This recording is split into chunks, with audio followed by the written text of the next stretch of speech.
What's up and welcome to Idle Insights, a show where each week I, Treavor Bettis, talk to interesting people about idle champions and Dungeons and Dragons. And joining me this week is returning guest Hope LaVelle. Hello! Hi.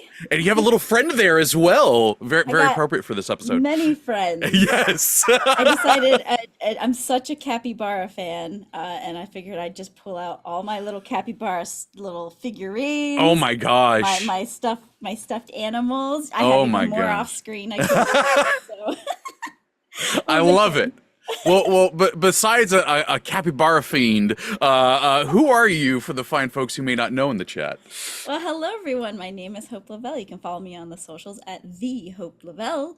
I am a children's book author by day and D&D enthusiast by night, and yeah, that's pretty much me in a nutshell. I love it. And capybaras just spread about all of those here and there. I may or may not have a couple written children's books that are going to go in production that happen to star capybaras. Hey. Well, Hope, I always have a little icebreaker question at the beginning of the episode, and it's always about D&D. So I'm gonna ask you this time around. Tell me about the first time you played or you DM'd a game. That's the one. Oh, the first time I DM'd a game. Well, to be specific, it was for a charity one shot, but it was on stream. Okay. And so my very first D&D like DMing experience was for an audience. So Oh, that that's got to was be nerve-wracking. quite nerve-wracking. I thought I would be fine because I was like, oh, I play D&D for live audiences all the time. It'll be chill. But then I'm like, this is so different. There's so much more at stake here. Um, but it was for I think was it Games for Change charity? I can't remember. It Mm. was a while ago, but it was a lot of fun. I threw a lot of puzzles because I love puzzles, and of course my first time DMing, I'm like, I have all of these puzzles I've been All the wanting to puzzles. use. And the players of course handled them with grace. That's good. I'm always nervous about putting puzzles in games, especially stream games, because Yes. I've made a few puzzles for my home game where I'm just like, yeah, this would be a quick little thing for them, and I'm just like, it's been an hour. Yes. Oh no, what have I done? Uh, Yeah, it's always fun doing ones and seeing someone light up with the answer like that. yes. I almost love that more like than like like, oh, I stumped them. I love when a player is just like, oh, I know this, and like they Yes. instantly get it. My Uh, my favorite thing, well, is because like I just get so proud of them. And, like I when they start to know. figure it out and they like either get a clue or something, and they figure a part of it out. I'm just like poker face, poker face. I can't help it. I smile and they're like, I knew it. I'm on the right trail. Oh, I was running a game once, and I had specifically done like 5 puzzles and riddles like in a row to like stop them, and my wife instantaneously on every one of them got it, and the rest of the table is just like in shock. They're just like, how did she? They're like, did you know these ones already? She's like, no, these are easy. What are you talking about? How come you guys didn't get it? I think it's just because she knows you and knows how you think. I think that Maybe, helps. maybe.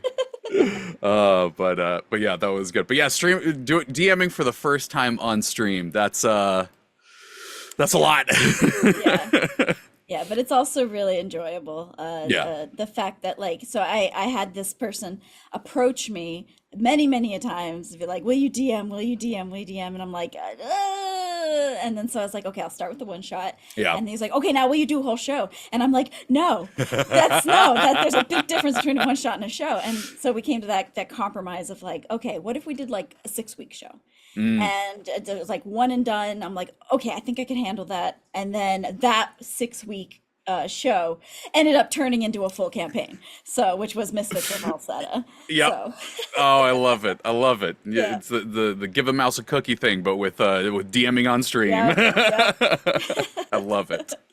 Well, before we get into the show proper, I do want to tell chat, hey, we're live today. Look, I remembered to do it at the beginning of the show. It's not 40 minutes in, and I remembered to say it. I said it now. So if you have any questions for Hope as we're talking here, you can put them into chat with question, colon, and then your your question. And our awesome mod, Lauren, today will grab them and put a little text doc that I will open in a moment because I just remembered that that's what I forgot to do. And we'll also be doing a giveaway halfway through the show for your chance to win 42 chests of your choice, excluding Bahamut chests. And we'll have some fun between here, there, and afterwards. So, Hope, you're here today to talk about a new fun little familiar that's come into the game. I wonder what it could be. Who is this new familiar that's coming with Penelope? This is Happy the capybara. I love it. Tell me about Happy. Happy is very chill until Happy, I'm going to say this, is the perfect familiar for Penelope Half-Pint because capybaras they have no natural predators. They are friends with every creature in the world, and they are chill and just love to make friends. So Happy is exactly that. It's like Penelope in a wild shape form. Oh my gosh, yes. I need somehow the powers that be of just Penelope wild shaping into a giant capybara, like an owl bear sized capybara. This needs to happen. And then just finding the largest hot spring and just kapunk. Yes, and of course it has to have something on her head. Of course, yes. Oh my gosh. Okay, so yeah, we came to you with like, oh, we want to do a familiar with Penelope, and you're, from what I hear, instantaneously on that. I always try to give options just in case. So I did give a couple options, and I was working with V, and as soon as the capybara, I sent a picture. I was like, "How about this?" And sent a picture of a capybara with something on its head, and she was just like, "Yes!" And I have to give credit to V because V came up with the name Happy. So oh, I love it. We were trying to think of names, and I was like, perfect. Yeah. Oh my god. So what is it? What is it about capybaras that you love? What draws you to them? It's just that they are so chill. You know, you see those pictures of like a capybara just hanging out on top of an alligator's head. I know. And the fact that they make other creatures chill, like the fact that no creature really cares to like try to, eat it or kill. I mean, I'm sure it's not as friendly as we think, but overall they have no natural predators, so it's like they just chill. And like when I was in Japan, I actually got to go to a capybara cafe and I got to pet capybaras. Oh my god. For real.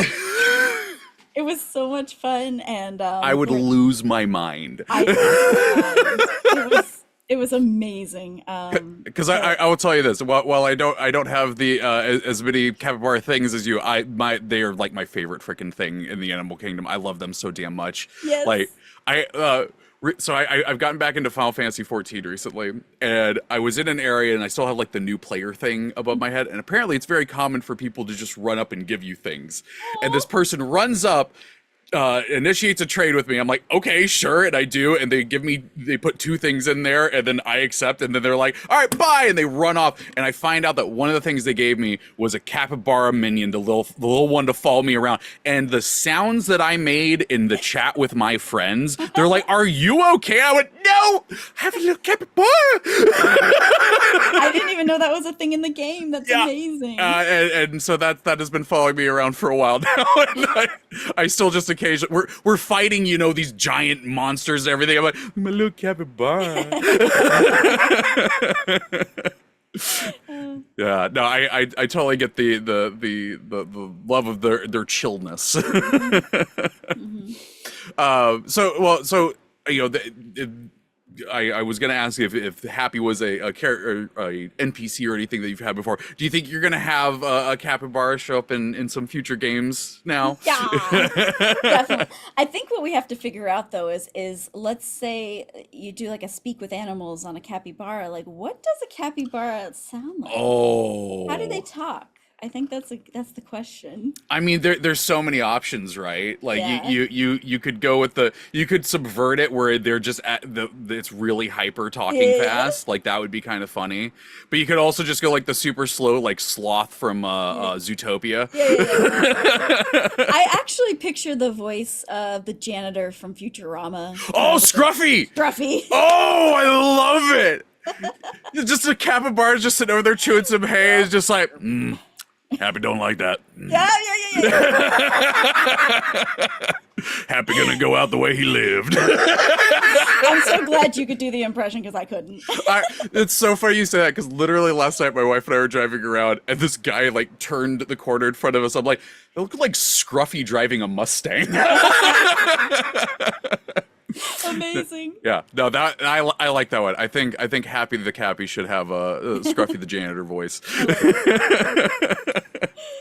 I love it. Yeah, no. Happy is going to be I think it's already out. I may be wrong. Sorry if I don't have the schedule. You can check the game right now. I think that the pack is out right now that you can get Happy as a familiar in your little clicking formations and everything like that, and add some chillness to your formations. I like that. Oh, okay, yes. It's out with Glitch Penelope. Oh, yeah, we should talk about Glitch Penelope, too. Yes. Yeah, look at this. Yeah, there she is. Penelope's got a new form. Yes, a beautiful form full of iridescent colors and excitingness and magic. And looks suspiciously like someone. Oh yeah. I still can't get over that when they were like, yeah, all these glitch forms are gonna like look like, the creator of them. And I'm like, what? I'm I, gonna be in a video game? I'm not gonna lie, I totally take credit for that because when we were first talking about the glitch things and because in the game we have B Dave's character Freely, we have Lauren's character Orkira, and Aaron M. Evans' character Havler, and I was like, oh, let's just make the glitch skins look like them. And so that has been like the trend that we've now done when we have the content creator characters doing stuff. So I was it. so happy when I heard that Penelope was going to be one of them. And I think she's an Azamar. I think that's the glitch form that she has. Yes, an Azumar sorcerer. Ooh, Yeah. fancy. What do you think this version of Penelope would be like? Like, I assume that she'd still be like her super friendly self, but her as a sorcerer and as an Azamar, like what kind of vibe do you think she's got? It's really hard to look at the character and not think that she would have my vibe. I mean, that's fair. But yeah, I definitely think that it's going to be very much like use her innate powers for good, Hmm. to once again help her friends, but also look really cool doing it. Heck yeah. I love that she still has oh my god, the Chwinga mask on there as Yes. well, and it got iridescent as well. Yes, it did. Now it glows with the magic. Yeah, so you can get the Penelope glitch pack in the in-game store, and you get a capybara with it. I mean, come on, it's the perfect combo. Well, you know what, we've talked a bit there about Penelope. I know we still have some new players they're in the game from the promo that we had a little while ago. So if folks don't know who Penelope is, who is Penelope? So Penelope Halfpint is a halfling, a mark of hospitality halfling, Ooh. druid, circle of the moon. And she is the sweetest little being you could ever meet. All she wants to do is make friends and be your friend and uh, go on adventures and help people. I love it. Yeah, she's no, well. This is the thing. She was one of my favorite characters in Idol Champions. Like before, like I knew who you all were and everything like that. When I had her in my formation and stuff, like I just loved having her there because she was really good for the formations that I had, and then finding out more about her and everything. I'm like, I love this so much. I love hearing that. I love it. I love hearing that, she's actually, really good in formations. And I think that there's some sort of like she they like actually played into the whole friendship thing, and being Hmm. surrounded by is actually beneficial to your formation kind of thing. It's Yeah, like, yeah. One of them is I think one of the formation abilities is like everybody's my friend or something like that. yeah, Yeah. I love it. And Lo- she's a Lauren put in the chat the that skipping animation is the best. that's what I was gonna say. I was like, oh, when they came back with that, I was like, oh my gosh, that was genius. Well, what has Penelope been up to recently? Well, Penelope has been busy making friends as she does, and believe it or not, she is now in her own children's Ah! book. So this is, oh, let me get the glare out of the way. Yeah. Penelope Halfpint makes a friend, and it has been illustrated by the very Luke McKay. Yeah. So you've got his gorgeous and illustrations all throughout. I'll show you my favorite page. This is my favorite page where Penelope is talking to a griffin, and it's literally about Penelope making friends with a red dragon. Oh my gosh. Oh, the little dragon's so sad. I know, he gets really sad, and then Penelope just wants to be. I'll show you my second favorite page that he drew. So this is the point where everything's backwards. Yeah. Where Penelope says, "Do you want to be my friend?" And the dragon says, "You would be my friend." Oh, And then they become friends. I And love it. it's a great little story about friendship and kindness, and not listening to rumors, and learning that we should always look for the best in someone new. um and yeah, it's got a lot of little life lessons for children. It was written for roughly ages 3 to 5, Hmm. but it doesn't mean an adult can't enjoy it, especially if you're a parent. It's in my um Amazon cart right now. I don't have kids. I'm buying this for me. Yay!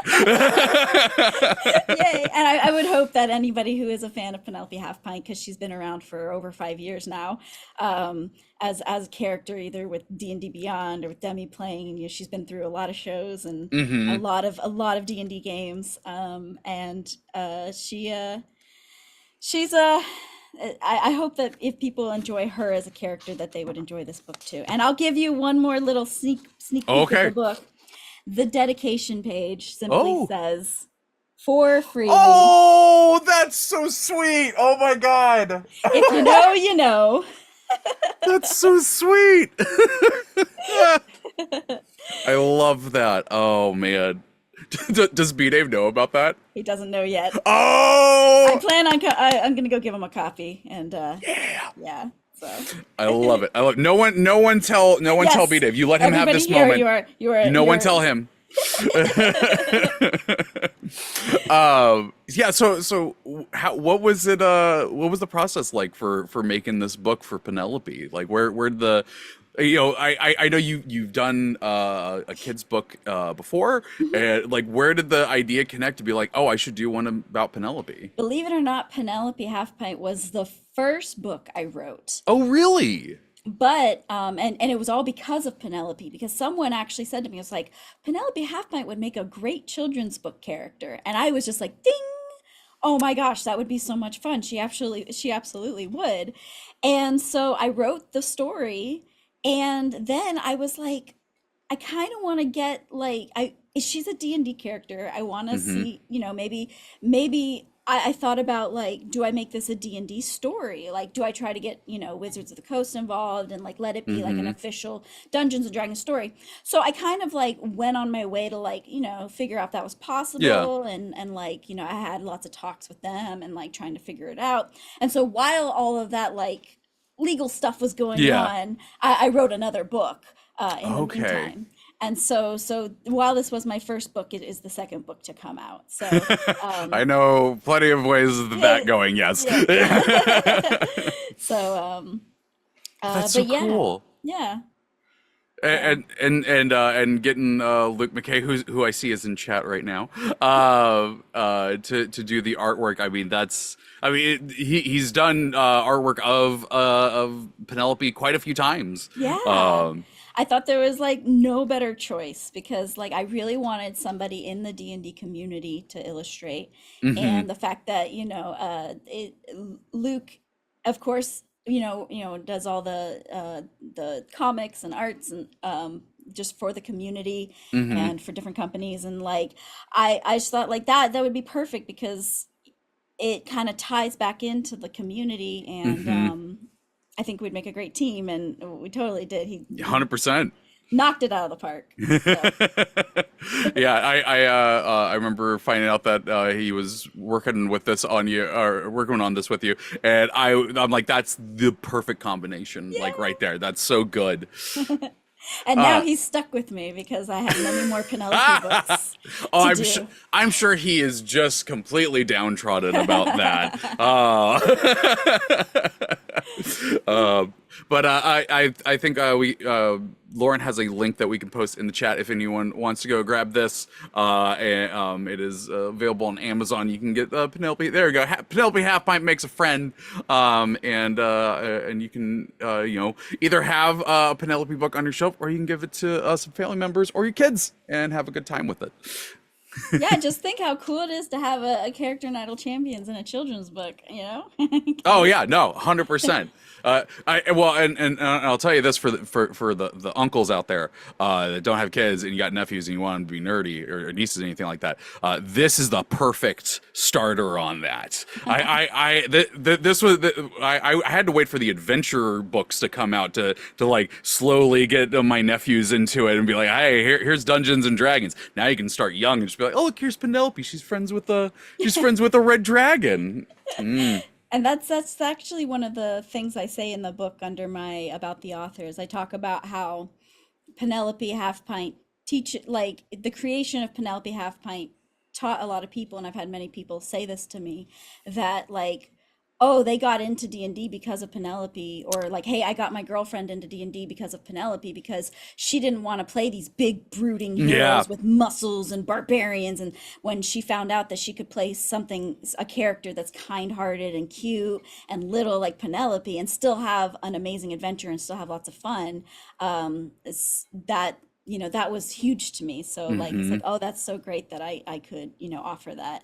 I love that. Yeah, no, no joke. Most likely, your book will be like some kid's starting point on like why they liked D&D. Like that's gonna be really cool. Yeah. And yeah, you said that there's more books to come down the ways. You are not done with being a children's author, and that is fantastic.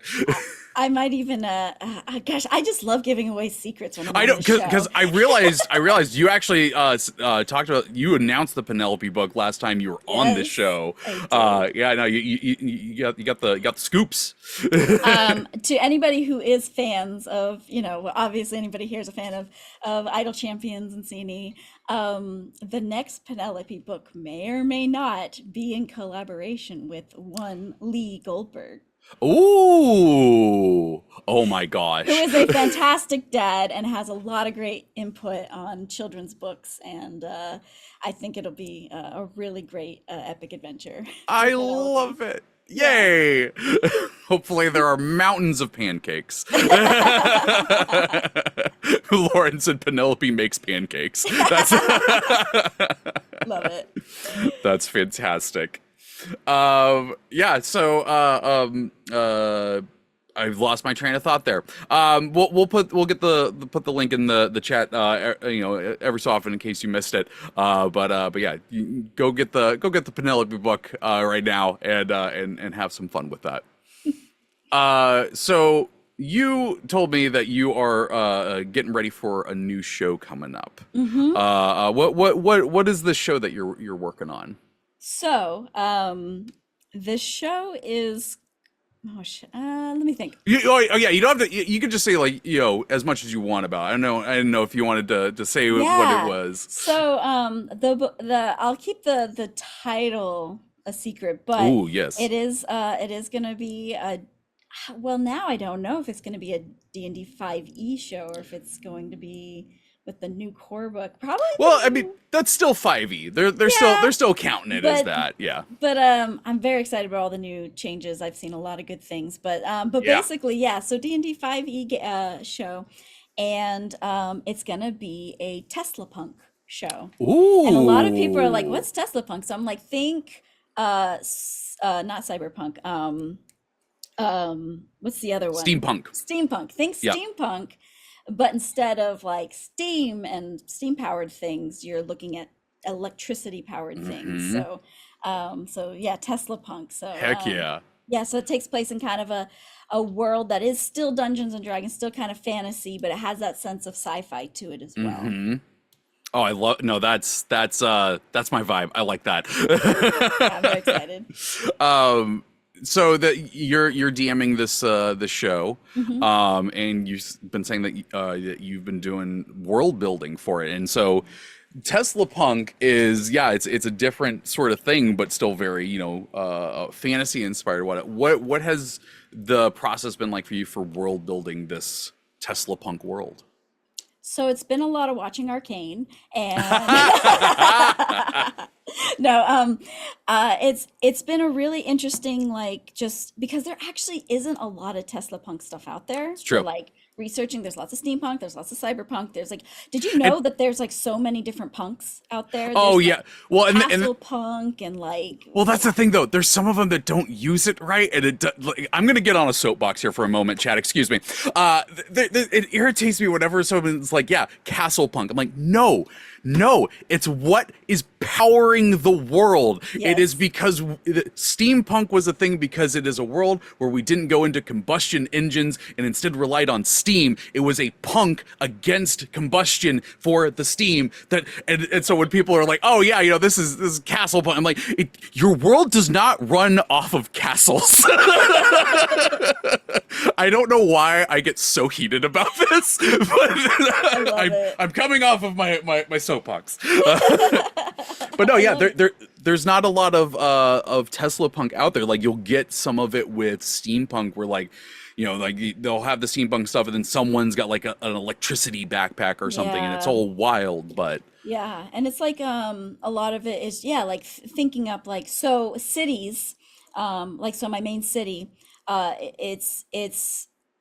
it's got wires that connect every single building. So you literally have like, and so oh you have these characters, or these people that will like ride the wires like through the yeah, city and stuff like that. You think about like, how does the infrastructure change? And so we also have these blimps in the sky that are also connected to wire that use that get like electricity through lightning. And so they have lightning rods and they're it's up it's there. like it's like a an above trolley system kind of thing where Yeah. that's really cool. Yeah, so just trying to think out of the bo outside of the box of like, what would a world be like if, you're coming from like a Tesla world. Like, yeah, we live in a world of electricity, but we're Yeah, thinking more of like in like a steampunk kind of yeah. world of like, what do civilizations like look like when there's high upper class and lower class, like maybe the lower Hmm. class or whatever don't have access to as much electricity, or they have to rely on like steam or something like that. Yeah.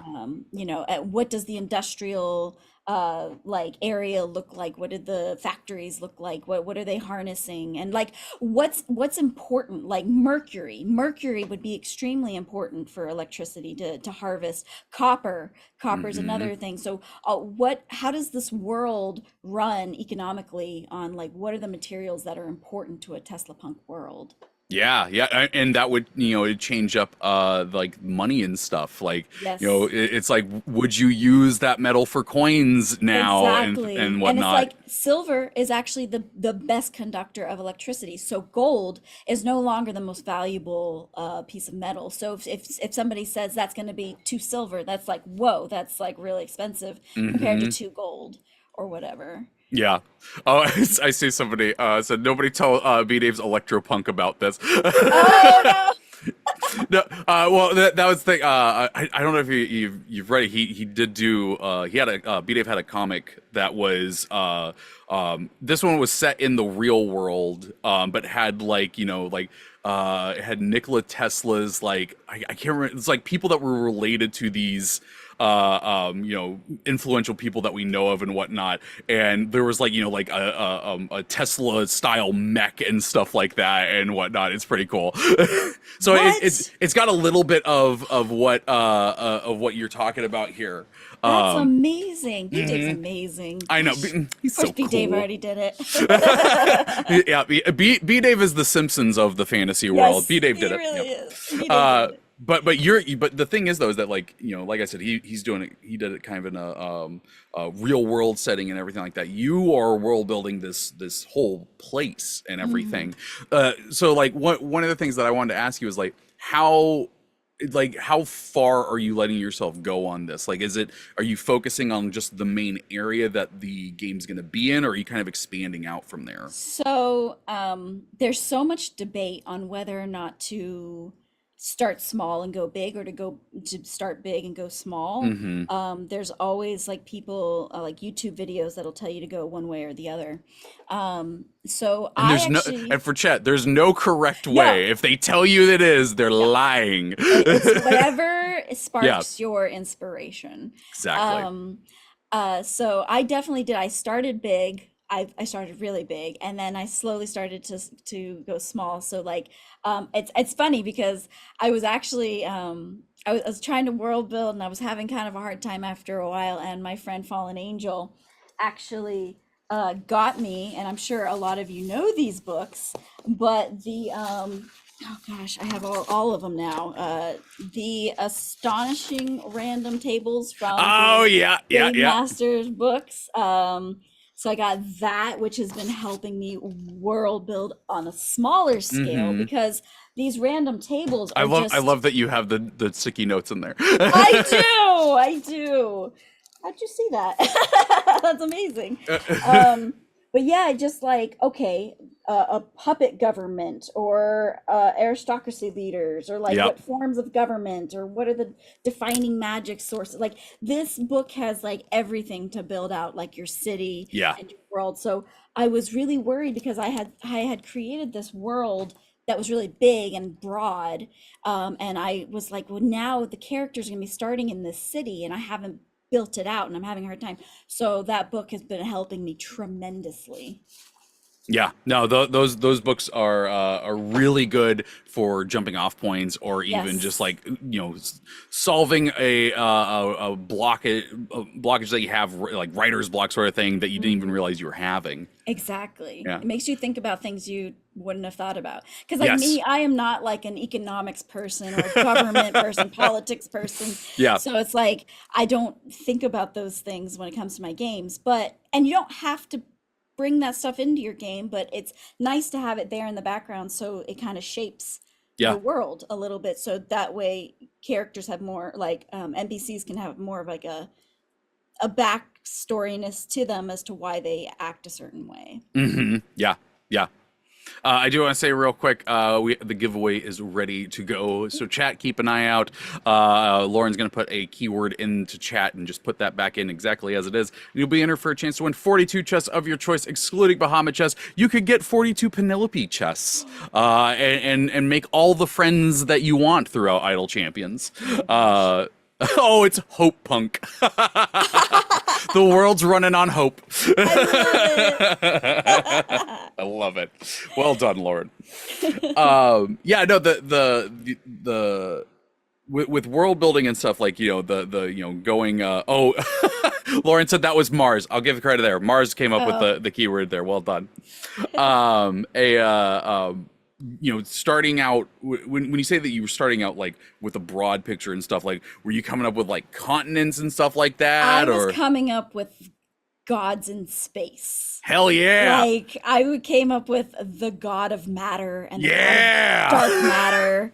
Oh, this is what And I'm here for. yes, so it's like I was starting really big, Yeah, yeah. and like that was like the catalyst for the whole story. Because I was actually starting with the story instead of the world, so that was The kind of it. That's really funny you say that, because that's literally what I'm doing with a book right now. That is not a process that I normally do. Like Mhm. I came up with plot first and then world built, and I've just been like kind of directing it towards. I'm like, I'm gonna make this work with what I did.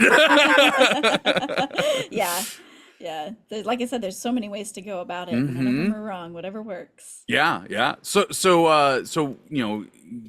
doing the starting off big and going in small, like the location that the party's gonna be in and everything like that. Like, Mhm. are you like, you know, yeah, I'm getting tongue tied over my words when all these questions are flowing through my head. Are you like, focusing kind of like on what you think the party's going to be doing and kind of world building around that, or are you kind of doing a sandbox sort of situation with this location? So basically, they'll be starting in the city with some minor issues. So Mm-hmm. something minor happens, and then of course, boom, the inciting incident Yeah. will happen, and that inciting incident will open up a sandbox of Okay. a sand. I like to call it a sandbox of problems, where it doesn't matter which one you do first, but there's a lot of problems that'll come from it. Um, A sandbox of problems. I want that on shirts. I want that on a bracelet. I want a band named that. That is my new favorite string of words. um, So yeah, so then that way, like I have built out the world, so wherever they decide to go first, that there'll be something to do Mm-hmm. that'll I then lead to the greater issue. I love that.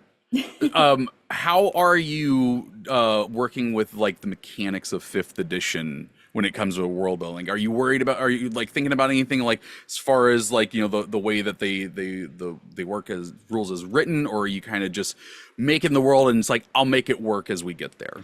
Yeah, definitely working in a world that's not like Forgotten Realms, Yeah. like very, very fantasy based and stuff Mm-hmm. like that, where um it's definitely a little harder to like make everything work as written. And Yeah. so there are going to be some like home brews and stuff like that. And like, um, it's, I definitely am like, okay, whatever you guys want to do as characters, that's in Mm-hmm. 5e and like all the rules and stuff, we're going to make it work. We're just going to flavor it a little differently, I so like like, that.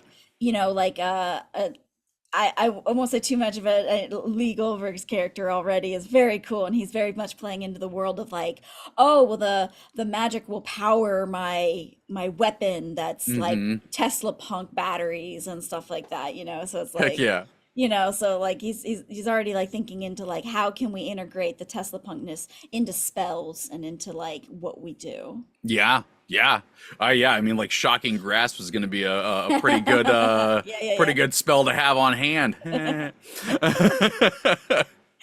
Oh man, yeah. No, the times that I have the funny thing is I don't do world building for my D&D games like almost ever. Like Oh, I really? I did it at the beginning of fourth edition. Well, not the beginning of fourth edition when I was playing fourth edition, and then when 5e came out, I was like, I'm just gonna use the Forgotten Realms. I don't have time to do this. And since then, I've just been like, this is great.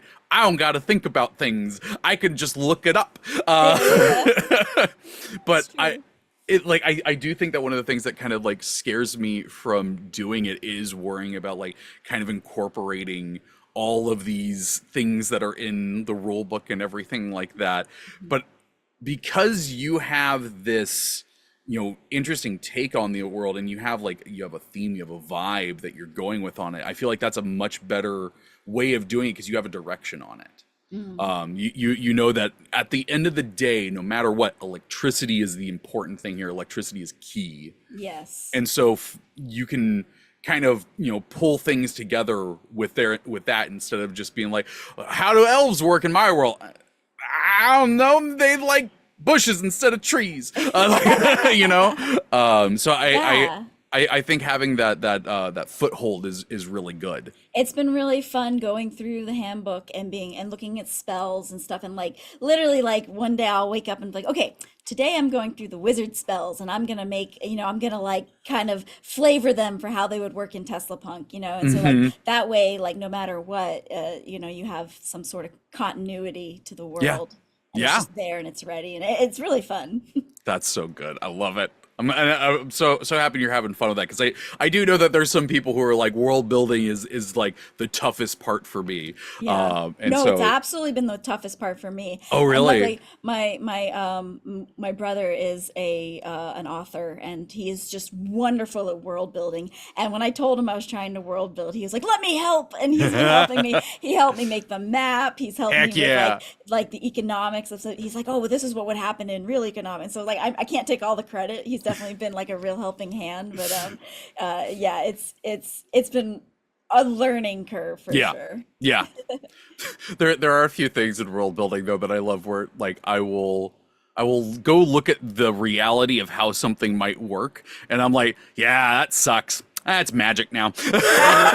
Like I was world building once, and had I was like, I knew I wanted this planet to have 3 moons, and so I had my friend who was a physics major go through and like give me all the math on it, and they're like, oh yeah, no, the tides would be out of control, like you'd have to have an entire thing set up around how they completely go out and then completely come back. I went, yeah, it sucks. It's just magic. They're magic moons now.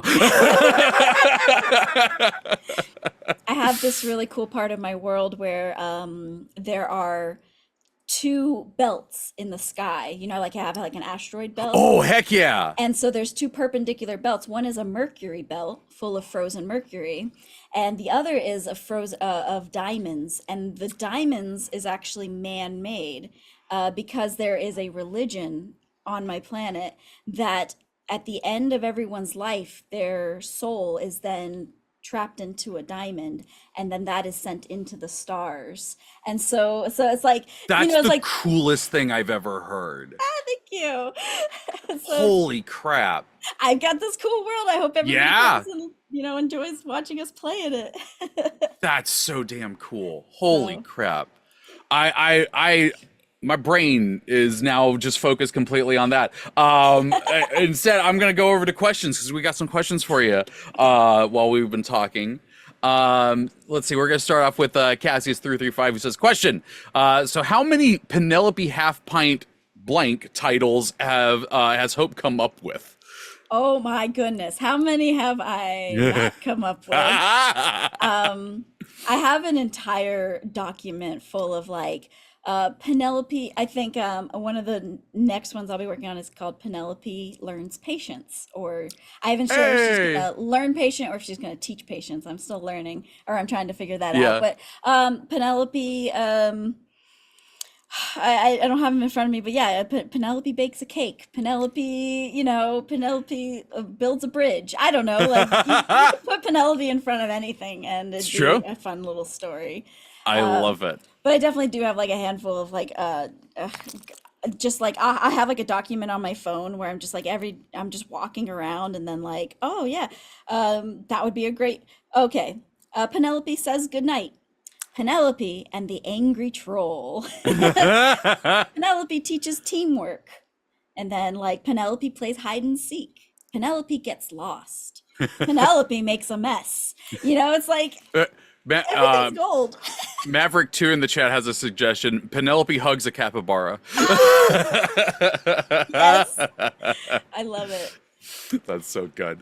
Luke McKay doesn't have a question. He has a note. Hope wrote a full art guide for this book. So helpful when illustrating. So giving you props on that one. I just feel like I kind of have pictures in my head because I'm a writer, not an author, or like not an illustrator or Yeah. anything. So like I'm not good at art, but like it's like I kind of have ideas in my head of how I really want it to look. So the fact that I was able to kind of like write down these kind of not full ideas, and then Luke take that and fulfill it perfectly. Hmm. I'm like, oh, you got the expression better than I could have ever asked for, or that was exactly what I was thinking. He like took it and then made it even better. So really, that's all on him.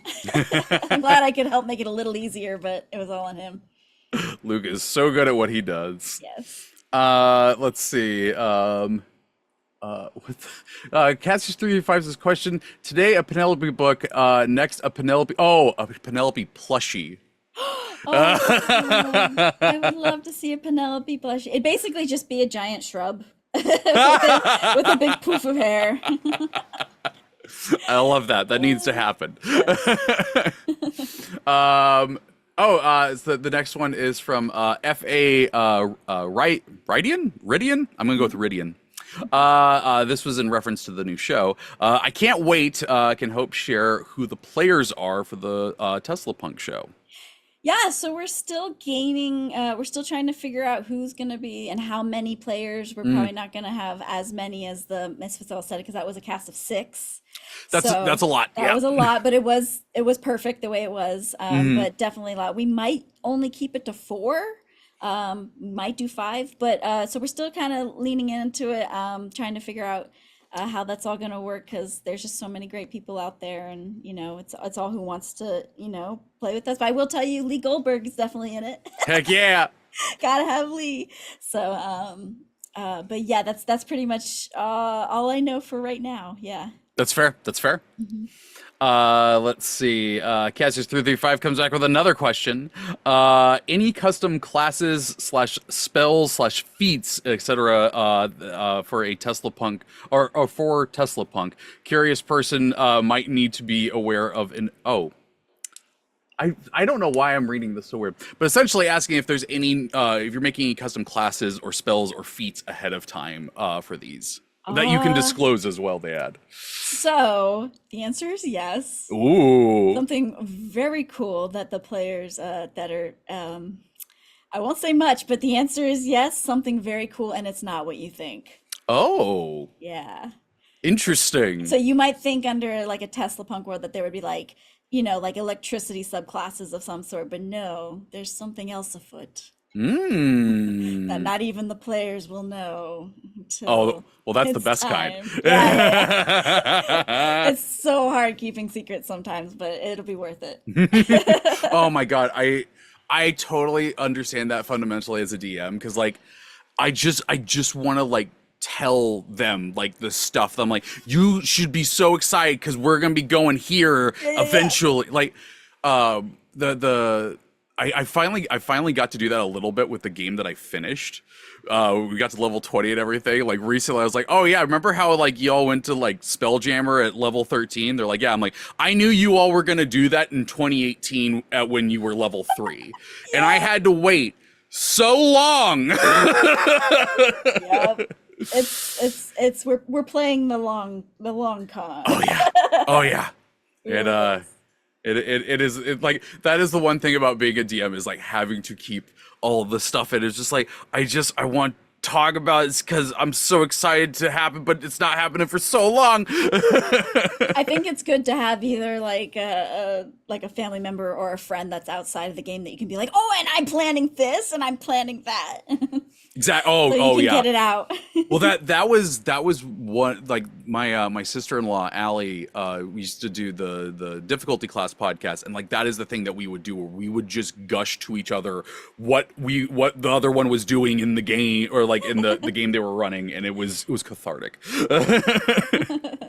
The last one is from Luke McKay. This isn't specifically about the Tesla Punk show, just kind of in general. Do you have any fun house rules of your own?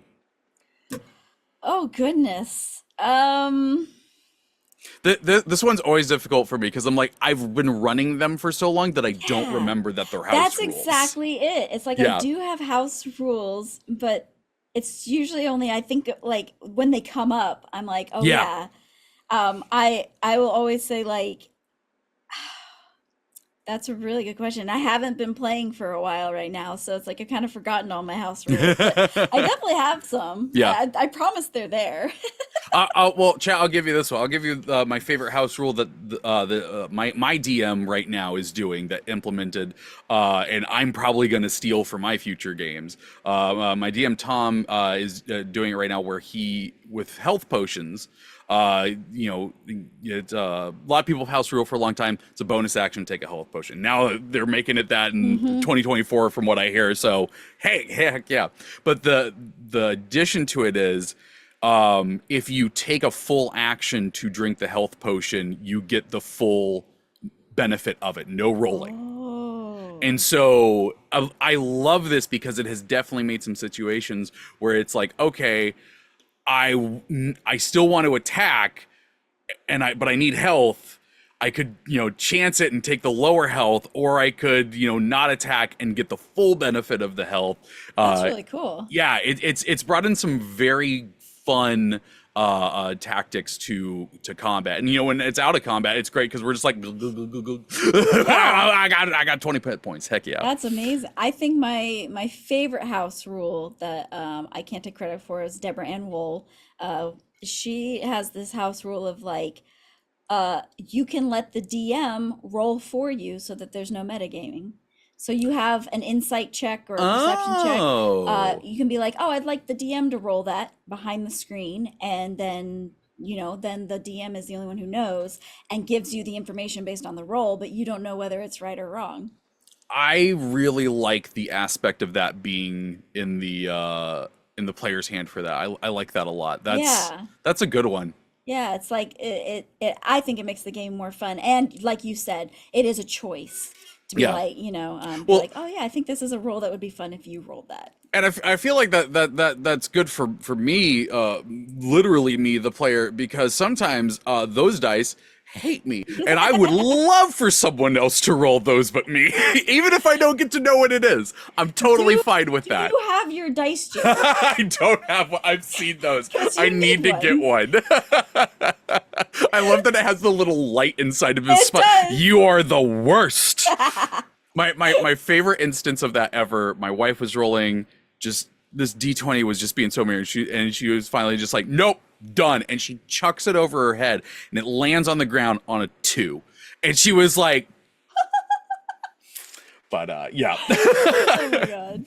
All right. Well, we got to start wrapping things up. Okay. Hope, thank you so much for joining me today. This was so much fun. Thank you for having me. If people wanted to find you on the interwebs and your books, where could they do so? So you can follow me on all the socials at the Hope LaVelle. I'll have links to all my books there. Or of course, you can just go to Amazon and search for Penelope Makes a Friend and pick yourself up a copy. Heck yeah. Yeah, and while you're reading that, you could have Penelope in her new glitch skin with Happy the Cappy in your formation as well on Idle Champions. Yeah, go pick up those things and have a wonderful Penelope time. Yay.